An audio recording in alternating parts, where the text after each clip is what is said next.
Alhamdulillah ya Pak Ustadz, dipertemukan lagi. 11 kali saya ikut kajian, baru kali ini saya ditunjuk. 11 kali. Masya Allah. Kok tadi nggak ngaji? Iya, kok tadi nggak ngaco? Kayaknya udah jadi ustazah ya. Masya Allah, Masya Allah. Jadi kan saya tipe orang istri yang cerewet Pak Ustadz. Terus kadang kan saya Kelihatan kok.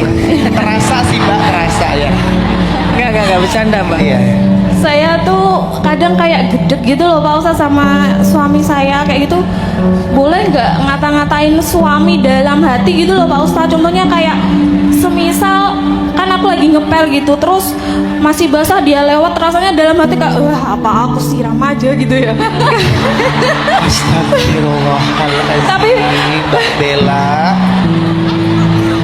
tapi nggak aku ucapin gitu loh Pak Ustadz, jadi kayak unek-unek tapi kadang aku ungkapin gitu Pak Ustadz. Terus aku disuruh tanya, coba kamu ikut kajian Pak Ustadz, kamu tanya dosa nggak kayak gitu. Terima kasih Pak Ustadz.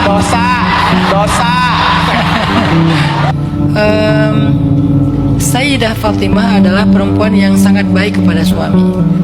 Tapi pernah Sayyidah Fatimah merasa kayak beberapa kali ribut sama Ali. Sehingga Ali itu kalau lagi dimarahin Fatimah, Ali suka pergi ke masjid dan tidur di tanah. Karena masjid waktu itu kan tidak ada lantai keramik ya, jadi dia tanah aja. Sehingga Ali tidur di tanah. Pas bangun-bangun tuh kepala Ali tuh udah banyak tanah, banyak debu gitu. Maka gara-gara itu Ali punya julukan dari Rasulullah, namanya Abu Turab, bapak tanah, bapak debu.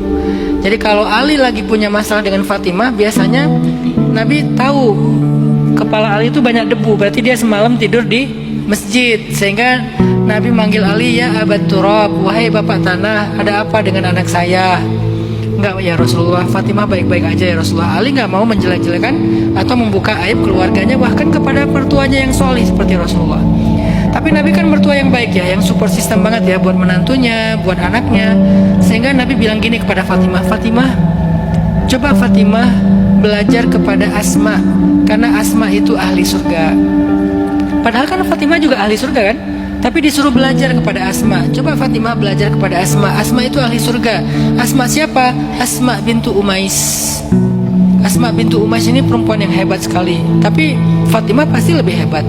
Cuman kali ini Nabi nyuruh Fatimah belajar kepada Asma. Berangkatlah Fatimah dengan penasaran ke rumah Asma. Kenapa Nabi nyuruh saya belajar kepada Asma? Ada ilmu apa yang dimiliki Asma yang saya nggak punya gitu kan? Sampai di rumah Asma, Fatimah bilang, ya Asma, ajarkan aku sesuatu yang menjadikan kamu, kata Nabi, adalah ahli surga. Asma menangis karena terharu. Masya Allah, wahai Fatimah, harusnya saya yang belajar sama Fatimah. Fatimah kalau butuh apa-apa panggil aja, biar saya yang datang ke rumah Fatimah. Jangan Fatimah yang datang ke rumah saya. Gak pantas seorang Fatimah datang ke rumah Asma. Fatimah, gak ada apa-apa yang saya miliki untuk diajarkan kepadamu. Kata Fatimah, gak mungkin wahai Asma. Rasulullah itu pasti mengatakan yang benar. Pasti ada kelebihan yang dimiliki oleh Asma. Dipikir-pikir, akhirnya Asma bilang gini, mungkin ini wahai Fatimah, saya nggak punya ilmu, saya bukan seorang yang hebat seperti Fatimah, tapi kalau boleh memberitahu satu hal yang saya sungguh-sungguh melakukannya adalah saya sangat berbakti kepada suami saya. Saya selalu berusaha membahagiakan hati suami saya. Suaminya Ja'far, sepupunya Nabi. Saya selalu berusaha membahagiakan suami saya Ja'far. Ketika dia pulang, saya akan menunggu dia dengan berdandan yang terbaik, sehingga dia melihat saya dengan dandanan yang terbaik. Dia bahagia. Ketika dia sampai di rumah, saya masak dia makanan yang terbaik. Dia makan, saya tungguin dia makan. Bahkan dia ngajak saya makan, saya nggak mau. Saya berdiri nungguin dia sampai dia selesai makan, supaya dia kalau butuh apa-apa, saya segera ke dapur mengambilkan makanan buat dia. Setelah selesai dia makan, saya siapkan air hangat buat dia mandi. Dia mandi.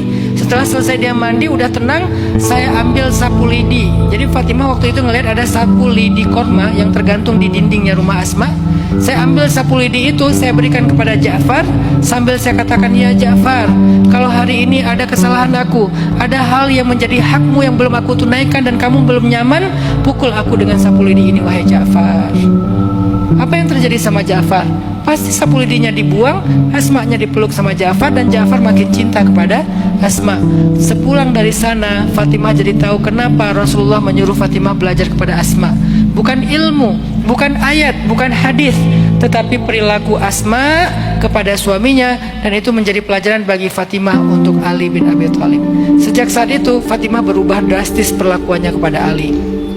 Jadi Mbak Bella, mungkin Fatimah dan Asma bisa menjadi salah satu idolanya Mbak Bella, karena kita perlu banyak mengidolakan orang-orang seperti mereka biar kita punya motivasi. Pasti capek ngurus keluarga, pasti capek juga untuk memperlakukan suami kadang-kadang dengan suami yang jadi ujian bagi kita. Tapi siapa tahu itulah pintu surga kita. Suami nginjak tempat yang Mbak Bella pel, jangan-jangan itu akan jadi saksi nanti di akhirat.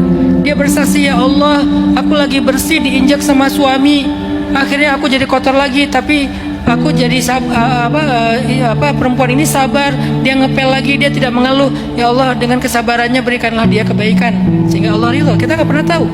La tahkiranna minal ma'rufi syai'a, kata Nabi. Janganlah kalian meremehkan amal soleh walaupun kecil.